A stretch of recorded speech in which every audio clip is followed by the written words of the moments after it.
soo qayb gashay iyo dhammaan shaqaalaweynaha madbacadda qaranka waxaan ku salaamayaa salaanta islaamka assalaamu calaykum waraxmatullaahi wabarakaatu.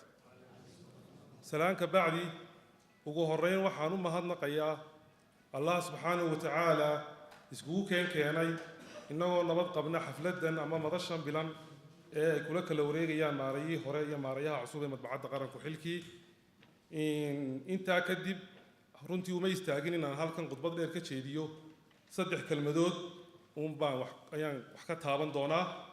kelmadda koowaad oo ah madbacadda qaranka iyo shaqaalaha, talabaad oo ah sagootinta maarayihii hore madbacadda mudane Siciid Saalax Shire, kelmadda saddexaad oo ah soo dhoweynta maarayaha cusub mudane Maxamuud Raage Ibraahim anoo ku hadlaya afka shaqaalaha.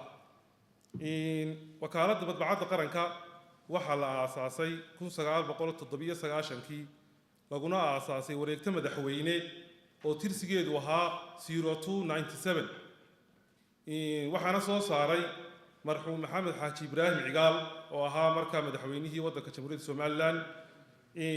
mandate-ka ama waxa ay u xil saaran tahay madbacadda qaranku waxa weeye hubinta, xafidnaanta iyo dardargelinta daabacaadda dowladda iyo hay-adaha gaarka loo leeyahayba.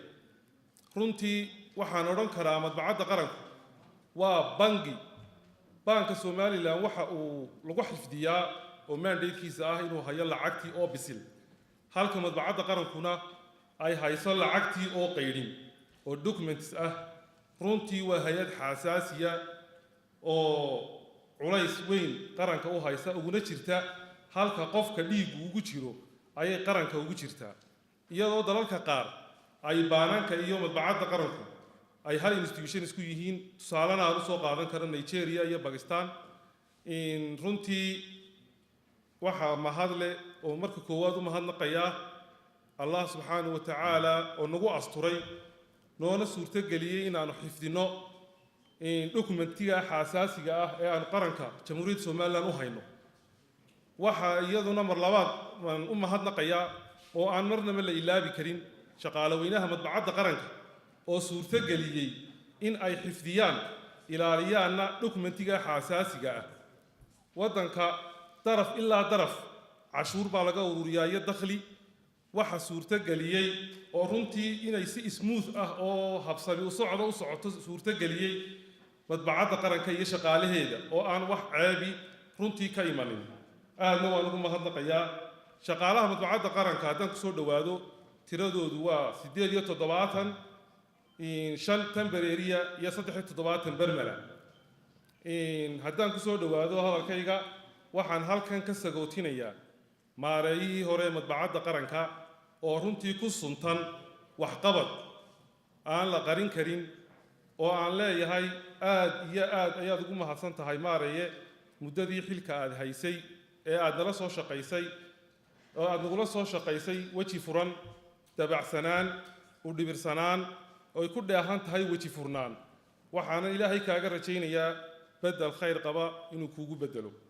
waxaan isna halkan ka soo dhowaynayaa runtii maareeyaha cusub ee madbacadda qaranka Maxamuud Raage Ibraahim oo u soo magacaabay madaxweynaha jamhuuriyadda somaliland Muuse Biixi Cabdi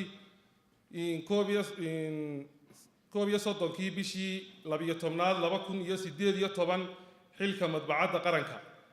waxaan leeyahay anoo ku hadlaya afka shaqaalaha ku soo dhowow gacmo furan madbacadda qaranka maanta oo ay bishu tahay 20 bishii 2019.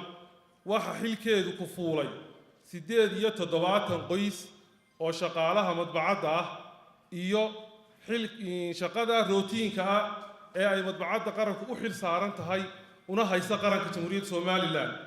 waxaan leeyahay oo ilaahay kaaga rajaynayaa in ilaahay kugu asturo kuguna garab galo xilkaa culus ee lagu magacaabay. وبالله توفيق والسلام عليكم ورحمة الله وبركاته.